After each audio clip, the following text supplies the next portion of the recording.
भी छात्रों, कक्षा 12वीं व्यवसायिक अध्ययन विषय के अंतर्गत अध्याय 13 में हम आज अध्ययन करेंगे नेतृत्व एवं संप्रेषण।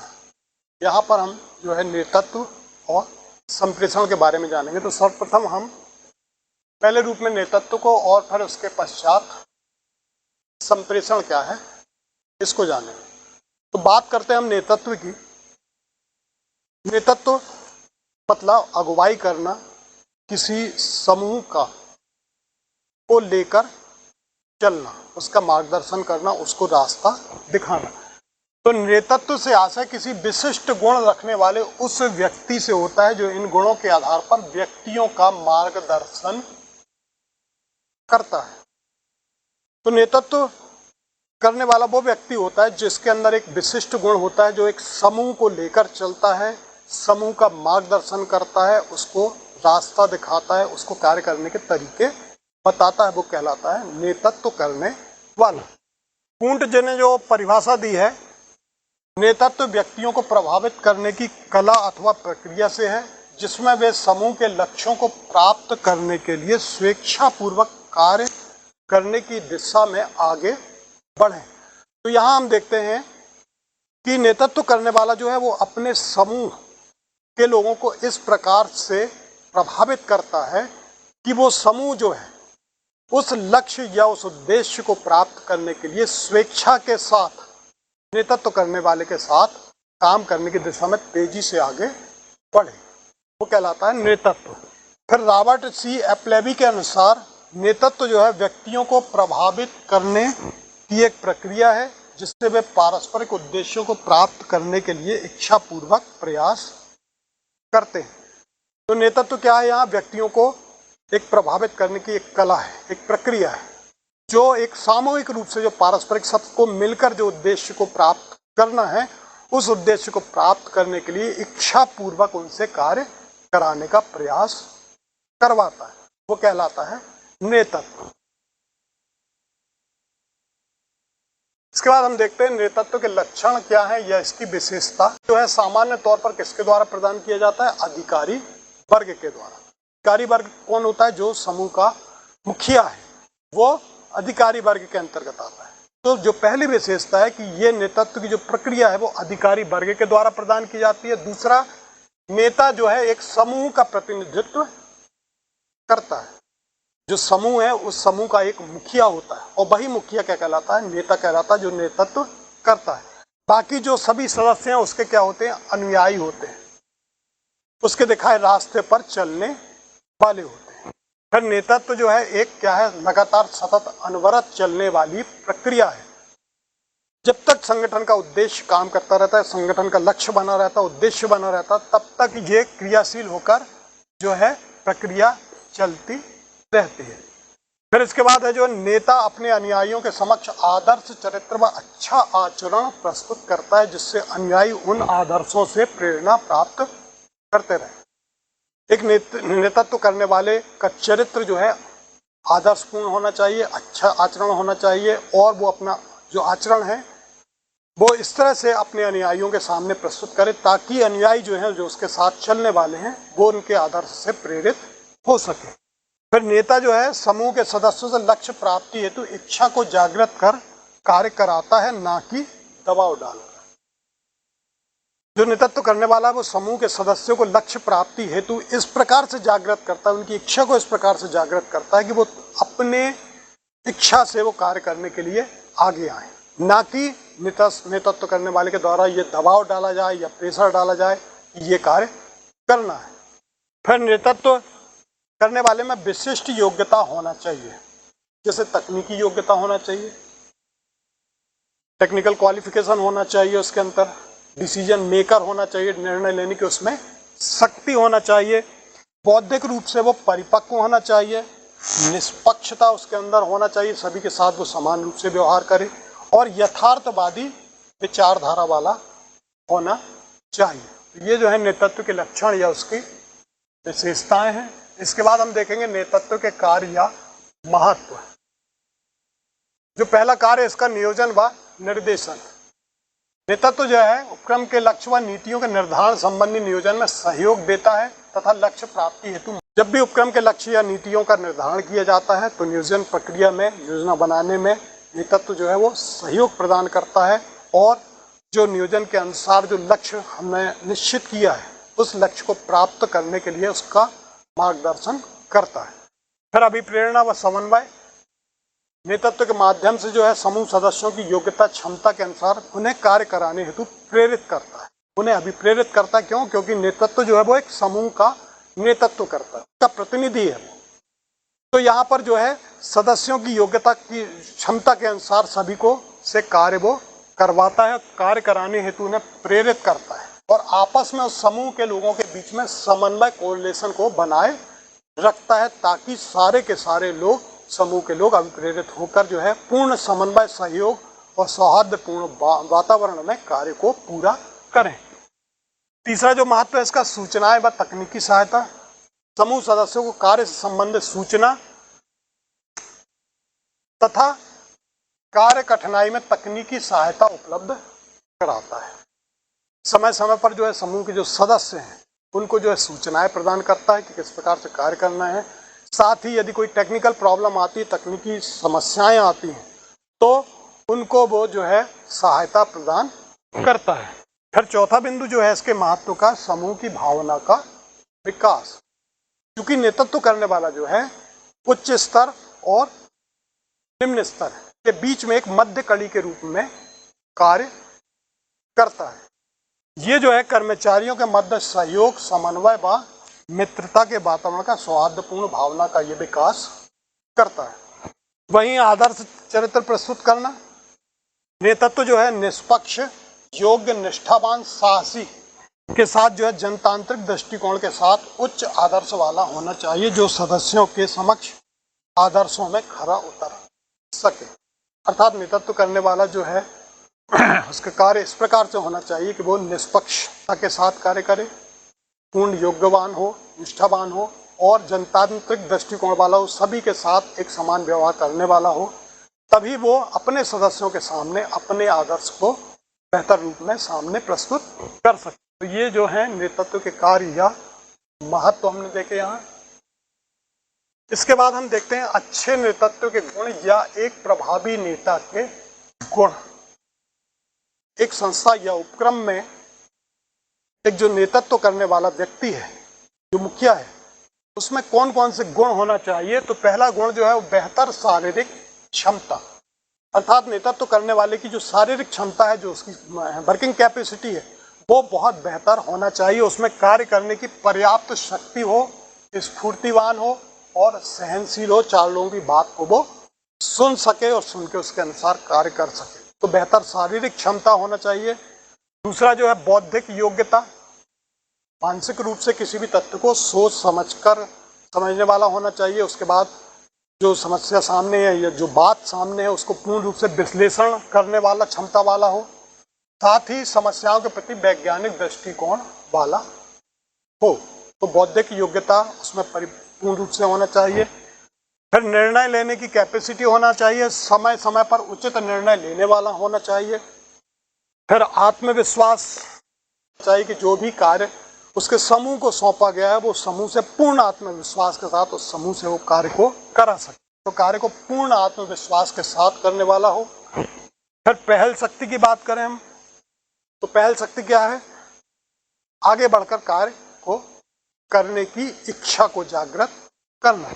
तो स्वयं उसके लिए जरूरी है कि सबसे पहले तो प्रत्येक कार्य में स्वयं भी आगे बढ़कर अपनी पहल शक्ति को अपने समूह के लोगों के समक्ष प्रस्तुत करे। इससे जो है समूह के लोग भी उसके साथ तेजी से काम करने के लिए आगे बढ़ेंगे। फिर बात करते हैं हम परिपक्वता की। यदि भावनात्मक व्यक्ति हुआ तो जल्दबाजी या भावावेश में कभी कभी गलत निर्णय ले लेता है। तो हमेशा उसको ये ध्यान रखना कि जल्दबाजी या भावावेश में निर्णय लेने वाला नहीं होना चाहिए। स्थिति परिस्थितियों को सोचना समझना, उन्हें पर्याप्त रूप से विश्लेषित करने के बाद ही किसी प्रकार का डिसीजन लेना, अर्थात वो इतने मानसिक रूप से परिपक्व होना चाहिए। फिर दायित्व वहनीय क्षमता होना चाहिए, अर्थात जो कार्य उसके समूह को सौंपा गया है उस दायित्व को, उस कार्य को पूर्ण रूप से वहन कर सके। तो एक अच्छे नेता में दायित्व वहन करने की जो है क्षमता होती है, वह अपने दायित्व को पूर्ण रूप से वहन करने हेतु अधीनस्थों को प्रेरित करता है। तो एक अच्छे नेतृत्व के गुण या एक प्रभावी नेता के जो गुण है वो होना चाहिए, बेहतर शारीरिक क्षमता होना चाहिए, बौद्धिक योग्यता होना चाहिए उसके अंदर, निर्णय लेने की उसमें तीव्र शक्ति होना चाहिए, आत्मविश्वास, पहल शक्ति और परिपक्व होना चाहिए, और वहीं जो भी दायित्व उसको सौंपे गए हैं उसको वहन करने की उसमें कैपेसिटी या क्षमता होनी चाहिए। दूसरा जो पार्ट जो अभी हम बात कर रहे थे नेतृत्व के पश्चात संप्रेषण की, उसको हम यहाँ देखते हैं कि संप्रेषण क्या कहलाता है। तो संप्रेषण जो है वो कम्युनिकेशन कहलाता है, अर्थात दो या दो से अधिक व्यक्तियों के बीच में किसी विचार, किसी बात, किसी भावना का परस्पर आदान प्रदान जो है वो संप्रेषण कहलाता है। तो संप्रेषण से आशय दो या दो से अधिक व्यक्तियों के बीच किसी विचार, तथ्य, सूचना अथवा भावनाओं के विनिमय से होता है। दो या दो से अधिक व्यक्तियों के बीच हमें किसी विचार को पहुंचाना है, किसी बात को पहुंचाना है, कोई तथ्य या कोई सूचना हमें प्रदान करनी है, या कोई हमारी आंतरिक भावनाएं हैं, इनका जो परस्पर विनिमय है, आदान प्रदान, वो कहलाता है संप्रेषण। संप्रेषण की जो पहली विशेषता है कि इसमें दो या दो से अधिक व्यक्ति या पक्षों का होना आवश्यक है। पहला जो है संदेश भेजता है जो, और दूसरा जो है वो संदेश को ग्रहण करता है। तो इसमें दो पक्ष होते हैं, एक संदेश भेजने वाला, दूसरा संदेश को प्राप्त करने वाला। संदेश जो है वो प्रेषण के विचार संदेश प्राप्तकर्ता तक उसी रूप में प्राप्त हो जिस रूप या आशय में उसे भेजा गया है, तभी वो उचित संप्रेषण कहलाता है। अर्थात संप्रेषक के द्वारा जो बात कही गई है वो बात उसी रूप में संप्रेषिती तक पहुंचे, तभी वो क्या कहलाता है, उचित या सार्थक संप्रेषण। हो सकता है कि बात कुछ और कही गई हो और बात किसी और रूप में नीचे तक पहुंची हो, तो यहाँ पर जो है जो संदेश का जो अर्थ है वो उसकी व्याख्या गलत हो गई, तो यहाँ पर उचित संप्रेषण ये नहीं होगा। तो लुईस एलन के अनुसार जो है संप्रेषण उन समस्त बातों का योग है जिन्हें एक व्यक्ति किसी अन्य व्यक्ति के मस्तिष्क में समझ बूझ उत्पन्न करने के लिए करता है। ये अर्थ का पुल है, इसमें कहने, सुनने तथा समझाने की एक व्यवस्थित एवं निरंतर प्रक्रिया चलती है।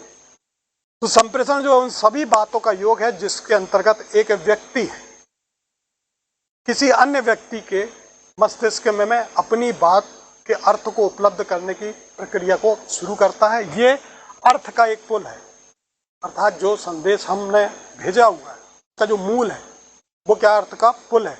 में कहने, सुनने तथा समझाने की व्यवस्थित एवं एक निरंतर प्रक्रिया चलती रहती है। इस प्रकार से हम देखते हैं कि संप्रेषण एक सतत प्रक्रिया है जो दो या दो से अधिक व्यक्ति अपने विचार, संदेश, भावनाओं तथा तर्कों का पारस्परिक आपस में विनिमय एक्सचेंज करते हैं। तो इस प्रकार से संप्रेषण जो है वो प्रक्रिया है जिसमें दो या दो से अधिक व्यक्ति आपस में अपने विचार, अपने संदेश, अपनी भावना या अपने तर्कों को जो है आपस में एक दूसरे से अदल बदल या पारस्परिक विनिमय करते हैं, वो कहलाता है संप्रेषण। इसकी जो विशेषताएं हैं संप्रेषण की, नंबर एक तो दो या दो से अधिक व्यक्तियों का होना चाहिए। जो पहला व्यक्ति है संप्रेषक, दूसरा व्यक्ति है संप्रेषित। दो से अधिक व्यक्ति होना चाहिए। दूसरा जो है विचारों का विनिमय। संप्रेषण की प्रक्रिया तब तक पूर्ण नहीं होगी जब तक कोई उसमें विचार नहीं होगा, कोई आदेश नहीं होगा, कोई भावना नहीं होंगी या कोई संदेश का विनिमय नहीं होगा, तब तक वो संप्रेषण नहीं कहलाएगा, वो विचारों का विनिमय। फिर पारस्परिक समझ, सूचना भेजने वाले का जो भाव है उसी अर्थ में सूचना प्राप्त करने वाले को उसे समझना आवश्यक है।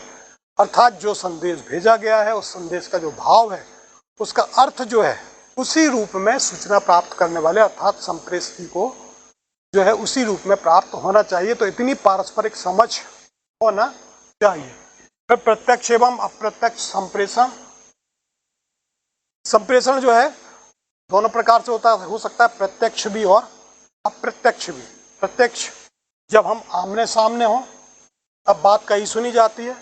अप्रत्यक्ष जब दूसरा पक्ष हमारे सामने ना हो तो भी हम बात को किसी माध्यम से उस तक पहुंचाते हैं।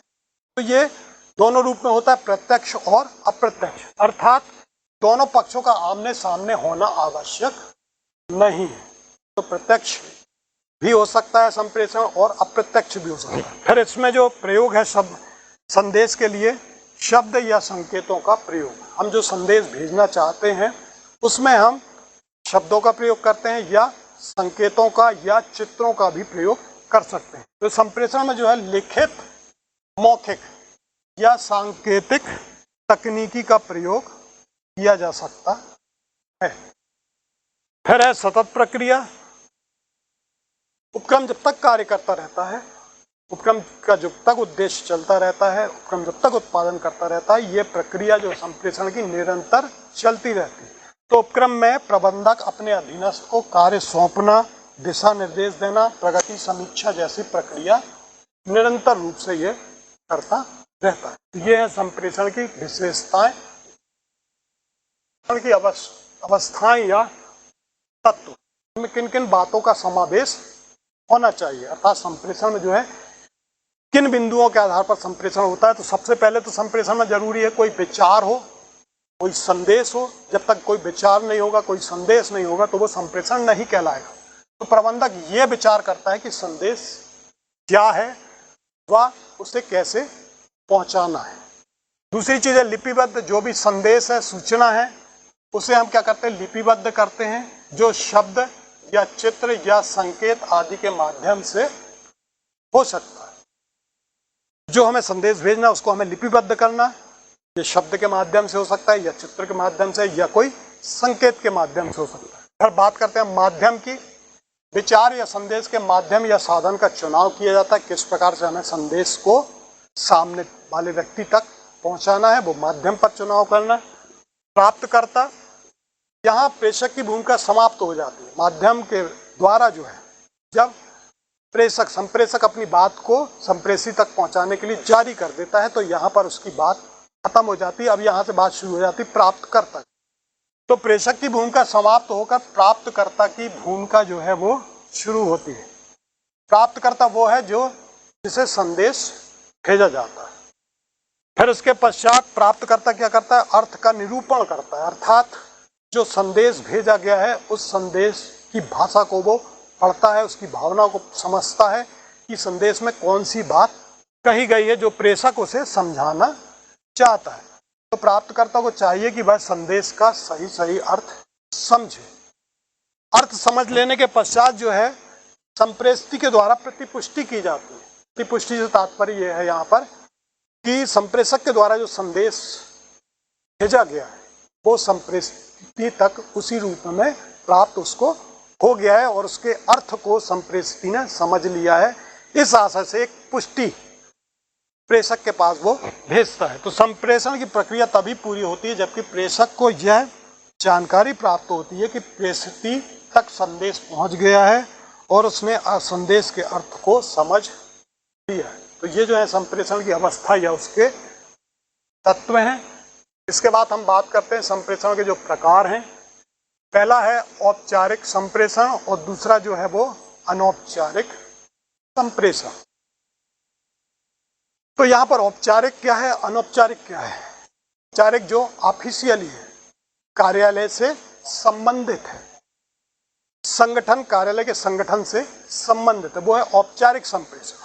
अनौपचारिक संगठन जो अनऑफिशियल है, जो ऑफिशियली नहीं है। तो यहाँ हम बात करते हैं औपचारिक संप्रेषण की कि एक संस्था में काम करने वाले कर्मचारी व अधिकारियों के मध्य औपचारिक संबंध होते हैं और यहाँ संप्रेषक ऐसे संबंध के आधार पर संप्रेषित को कोई संदेश भेजता है तो उसे औपचारिक संप्रेषण कहलाता है। जैसे कोई आदेश भेजता है, कोई निर्देश भेजता है, कोई किसी प्रकार की सूचना भेजता है जो ऑफिशियली है, जो पद के से जुड़ी हुई है, संस्था के काम से जुड़ी हुई है, वो औपचारिक संप्रेषण। ये लिखित एवं मौखिक दोनों प्रकार का हो सकता है। इसमें संदेश भेजने का एक अपना निश्चित मार्ग होता है, अर्थात यहाँ पर उच्च अधिकारी के द्वारा, उसके पश्चात मध्यम स्तर और इसके पश्चात जो है निम्न स्तर पर। अर्थात यहाँ से कोई यदि एक आदेश चलता है तो वो सीधे जो है एक सीधे सीधे मार्ग से होता हुआ नीचे तक पहुंचता है, तो वो औपचारिक संप्रेषण कहलाता है। दूसरा प्रकार जो है अनौपचारिक संप्रेषण, अनऑफिशियली जिसको हम बोलते हैं। सामान्य तौर पर हम देखते हैं एक संस्था या उपक्रम में बहुत सारे कर्मचारी कार्य करते हैं। कार्य के दौरान जो है सामाजिक संबंधों के चलते हुए आपस में मित्रता, घनिष्ठता या पारिवारिक भावनाओं का उसमें जन्म होता है और आपस में जो है एक अनौपचारिक संबंध विकसित हो जाते हैं। तो ये एक सामान्य मानवीय जिसके अंतर्गत जब व्यक्ति एक स्थान पर कार्य करते हैं तो आपस में जो कार्य कर रहे हैं उनके बीच में एक सामाजिक संबंध बन जाता है। अब यहाँ पर जो है ये एक सामान्य व्यवहार है जो उच्च अधिकारी के नियंत्रण में नहीं हो सकता।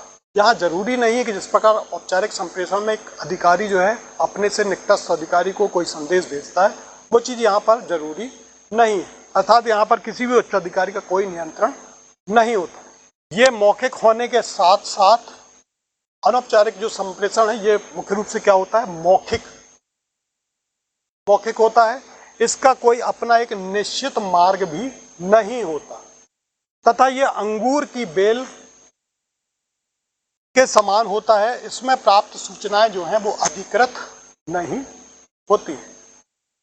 तो अनौपचारिक संप्रेषण जो है वो कहलाता है जिसमें एक संस्था में या एक समूह में काम करने वाले लोगों के बीच में आपसी सामाजिक संबंध के कारण, मित्रता के कारण, घनिष्ठता के कारण उनके बीच में एक संबंध जन्म ले लेता है और जब उनके द्वारा आपस में एक दूसरे से कोई बात कही जाती है तो वो अनौपचारिक संप्रेषण के अंतर्गत आती है। अब इसकी जो विशेषता है, इसमें अनौपचारिक संप्रेषण ये मुख्य रूप से कैसा होता है, मौखिक होता है और इसका कोई एक निश्चित मार्ग नहीं होता। अर्थात 1, 2, 3, 4, 5 इस तरह से बातें जो हैं एक दूसरे से आपस में यहाँ पर फैलती हैं।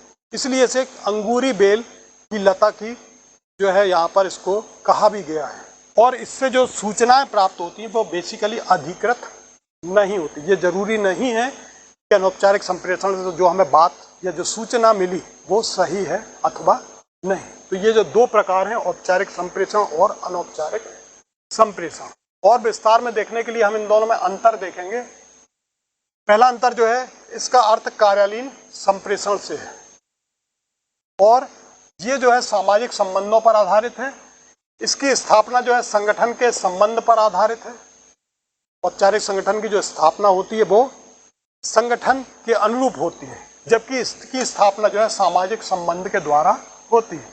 मार्ग की बात करें तो औपचारिक संप्रेषण का एक अपना एक निश्चित मार्ग होता है, जबकि अनौपचारिक संप्रेषण टेढ़ा मेढ़ा मार्ग या अनिश्चित मार्ग होता है। अनिश्चित मार्ग होता है, इसका कोई एक निश्चित मार्ग नहीं होता। फिर ये माध्यम ये लिखित या मौखिक दोनों हो सकता है। अनौपचारिक जो है प्राय मौखिक होता है।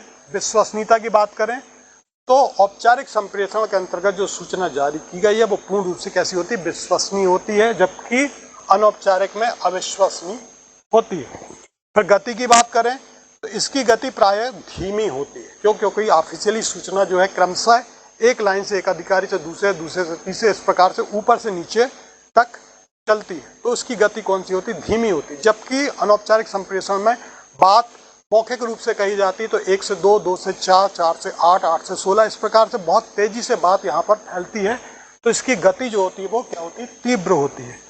फिर स्रोत की बात करें हम तो संदेश भेजने वाले की कोई पहचान स्पष्ट होती है। औपचारिक संप्रेषण में चूंकि ऑफिशियली लेटर जारी किए जाते हैं, औपचारिक पत्र जारी किए जाते हैं, औपचारिक सूचना दी जाती है, तो सूचना भेजने वाले का नाम स्पष्ट होता है कि किसके द्वारा ये सूचना प्रदान की है। जबकि अनौपचारिक संप्रेषण जो होता है इसमें किसने संदेश जारी किया, किसने बात कही, इसकी पहचान कर पाना मुश्किल होता है या अस्पष्ट होता है। तो ये जो है औपचारिक संप्रेषण और अनौपचारिक संप्रेषण में क्या अंतर है इसके बारे में हमने देखा। इसके बाद अंतिम बिंदु पर हम बात करते हैं प्रभावी संप्रेषण की।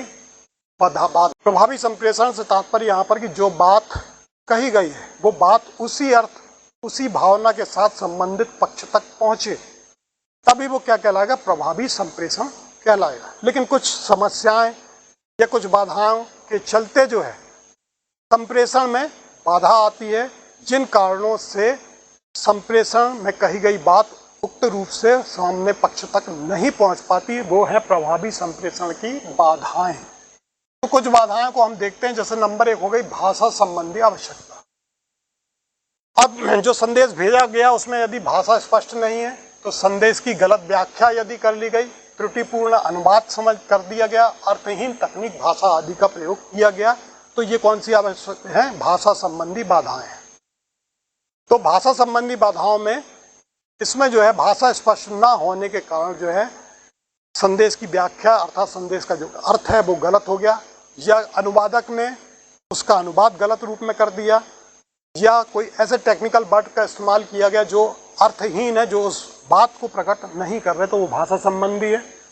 फिर दूसरा है मौखिक बाधाएं, ध्वनि प्रदूषण के कारण या अधिक शोरगुल या बातचीत के कारण जो है संदेश सामने वाले पक्ष तक नहीं पहुंच पाया। फिर दूरी संबंधी बाधाएं, विचारों के आदान प्रदान करने वाली व्यक्तियों के मध्य दूरी के अंतर हेतु संप्रेषित की गई सूचना की प्रतिक्रिया स्पष्ट नहीं हुई। फिर है स्वभाव की बाधाएं, किसी अधिकारी का स्वभाव पसंद ना होने पर सूचना प्राप्त करने वाला गंभीरता से नहीं लेता। अक्सर उपक्रम में होता है कि कभी किसी व्यक्ति को या किसी समूह को किसी अधिकारी का स्वभाव पसंद नहीं है, या किसी अधिकारी को अपने निचले वाले सबॉर्डिनेट का स्वभाव पसंद नहीं है, तो ऐसी स्थिति में यहाँ पर सूचनाओं को एक दूसरे से क्या छुपा लेते हैं। तो किसी भी अधिकारी का स्वभाव पसंद ना होने पर सूचना प्राप्त करने वाला गंभीरता से उसे नहीं लेता, तो ये स्वभावगत बाधाएं हैं। फिर व्यक्तिगत बाधाएं, ऐसी कोई सूचना जिससे अधिकारी का कोई नुकसान होना हो या कर्मचारियों को कोई नुकसान होना हो या किसी अगले व्यक्ति का फायदा होना हो, तो ऐसी स्थिति में कुछ सूचनाएं जो है भेजने वाला या प्राप्त करने वाला सूचना से संबंधित होने के कारण सूचनाओं को छिपा लेता है। तो जब हम सूचनाओं को छुपा लेते हैं तो ये भी क्या है? प्रभावी संप्रेषण की बाधा है। फिर तकनीकी बाधाएं, टेक्निकली प्रॉब्लम यदि आ जाती है, जैसे टेलीफोन सही काम नहीं कर रहा, बात सही नहीं पहुंच पा रही सामने वाले तक, तो वो इंटरनेट के नेट कनेक्शन ना मिलने के कारण, या फैक्स मशीन में प्रिंट गड़बड़ होने के कारण, या कंप्यूटर आदि खराब होने से जो है सूचनाएं जो है सही समय पर हमें प्राप्त नहीं हो पाती, तो ये संप्रेषण के अंतर्गत जो बात कही है वो बात उस रूप तक हमारे पास नहीं पहुंच पाती। तो ये कुछ प्रकार की जो बाधाएं हैं वो प्रभावी संप्रेषण की बाधाएं कहलाती हैं।